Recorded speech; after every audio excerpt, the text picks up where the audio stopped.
নামটা অনেকজনের কাছে পরিচিত, আবার কারো কারো কাছে একদমই অজানা। ব্লু ওয়াইল চ্যালেঞ্জ ছিল এক ভয়ঙ্কর অনলাইন গেম যা প্রথম দেখা যায় রাশিয়ার 2016 সালে। আসসালামু আলাইকুম এভরিওয়ান, আজকে এক সত্যি ঘটনা আপনাদের সাথে শেয়ার করব। এই গেমে ছিল 50টি চ্যালেঞ্জ, যেখানে একজন অ্যাডমিন বা কিউরেটর খেলোয়াড়কে প্রতিদিন একটি করে কাজ দিত।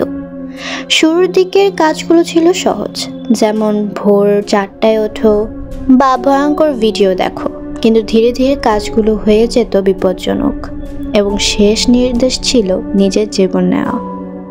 এই গেমটি ছড়িয়ে পড়ে সোশ্যাল মিডিয়া যেমন ভিকে, ফেসবুক, টিকটক ইত্যাদিতে। এর নাম ব্লু ওয়াইল রাখা হয় কারণ নীল তিমি কখনো কখনো নিজে থেকে তীরে উঠে মারা যায়, যা দুঃখের প্রতীক হিসেবে ব্যবহার করা হয়েছিল।